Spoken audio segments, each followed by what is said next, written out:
Let's talk about brokenness. Brokenness is one of those subjects that, due to overexposure, the view, especially in Christian circles, has become very narrow. I want to begin by talking about some misconceptions. So some misconceptions regarding the idea of what it means to be broken and to live a broken life. The first one is that brokenness is something that we should try to avoid, right? So brokenness is something that we don't want, that we're to try to avoid at all costs. Another one is once someone knows they're in a season of brokenness, their goal is to try to get out of it. So I'm broken and I want to try to get out of this broken place that I'm in. The next one that goes along with this is that brokenness is something that's very negative. So it's something that we don't want. It's something that, again, try to avoid, get out of, so it has a very negative feel to it.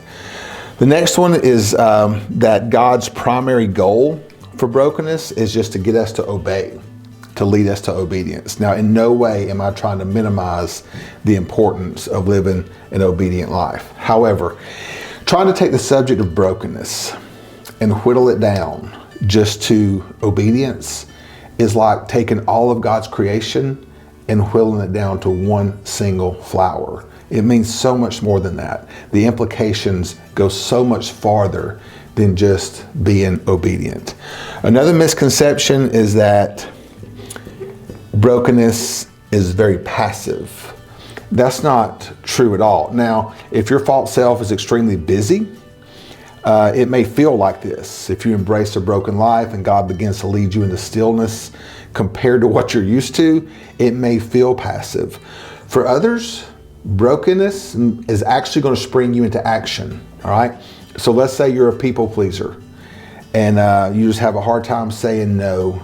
You become a doormat. You let people take advantage of you. You enable people. You enable certain behaviors just by being passive. Being broken is actually going to spring you into action.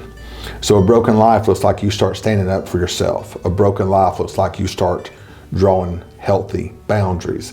A broken life means you stop enabling. So that's a huge misconception regarding brokenness, is that it's passive. Not the case at all. So what is it? What is brokenness? How do we define it? I think the best way to define brokenness is an attitude of dependence. It's an attitude of dependence. It's when we get to that place where our self-sufficiency, our self-strength has just run out. We are at the end of trying to do things our way. And at that point, we are ready to become dependent on God, to trust Him, to begin to actually let Him handle things through us as we embrace this attitude of brokenness or an attitude of dependence. Now let me say this.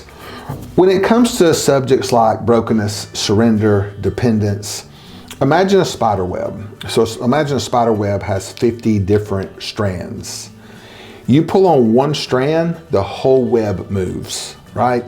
That's kind of what you can run into with these subjects, is if the word broken just really throws you off, then just adopt the word dependence. Now, I do believe there's a difference in brokenness and surrender. We're going to have a whole video on the subject of surrender.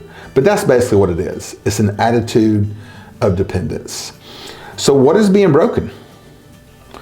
What is being broken? The false self. So if you remember back to the false self video, the false self is the self that we created to survive childhood, and now we take it into adulthood, and it's causing all kind of conflict and frustration. It's what we tend to trust in, especially when we're under pressure. So we get under pressure, we enter into some kind of conflict, the false self is activated, and that is what we are allowing to break, all right? So if you think of an outer shell, that outer shell is your false self. Inside that outer shell is your true self that is one with Christ. More on that in another video too. So when you allow the false self to break, the true self can emerge and come out. If you think of an acorn, it has to break in order for the tree to emerge. Any seed has to break open in order for life to come forth. So brokenness actually leads us to our truest self. Now, it's not going to feel like that in the beginning. It's going to feel very foreign. It's going to feel just very unfamiliar as you let this false self that you've trusted in all of your life to begin to break, and you become dependent on God to handle things. So let's look at this. What are some hindrances to brokenness? So what hinders? Two things. First one is fear. Basically the fear of the unknown, right? So living this broken life where we allow the Spirit to take over is very unfamiliar. Now, if you've been a Christian, you've done this before. You've gotten to the place where you became at the end of yourself and you break, and God begins to take over and you begin to function in the Spirit the way we're created to. You've done it before. The goal is to get intentional about it instead of it just happening through bad circumstances, right? Which, by the way, this whole negative piece of the misconceptions, I'm not saying that negative circumstances can't lead to brokenness. As a matter of fact, that's usually what does lead to brokenness, is negative things going on around us, tragedies, traumas, whatever it is. Those negative things is what leads us to the place where we do get to the end of ourselves. So I'm not saying that negative circumstances, negative emotions are not a part of brokenness.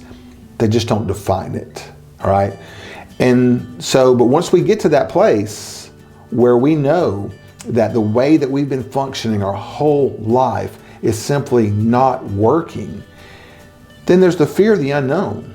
What is my life going to look like when I let this break? All right. So fear is a huge hindrance to brokenness. The next one is pride. Pride's a big hindrance. Why? Because we don't like to feel dependent.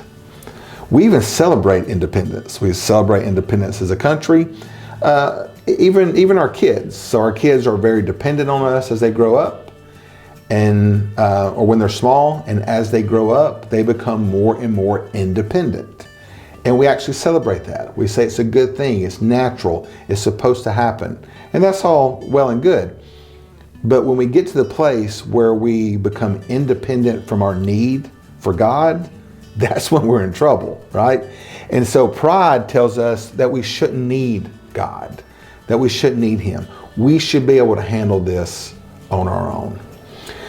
I think the greatest benefit of brokenness, because that's what we need, right? We need to know what's the upside. What's the greatest benefit? In my experience, the greatest benefit of adopting a life of brokenness is we begin to sense God's love. I'm not saying that if you're not living a fully broken life that you can't sense God's love at all. But what I am saying is the more broken that we become, the more that we let this outer shell break, the more we're going to be able to sense God's love. We sensed our parents' love when we were very dependent on them and they were taking care of us. The same with God. The more independent we became from our parents, the less we sensed their love. The same with God. So if we try to be independent from Him, if we try to live a life independent of Him, the more we do that, the less we're going to sense His love. The more we adopt and embrace this attitude of brokenness and dependence, the more of His love that we're going to experience. So let that motivate you. If it's just that, let that motivate you to begin to sense God's love. All right. So may you embrace the beauty of brokenness, and may you begin to live a life from the inside out.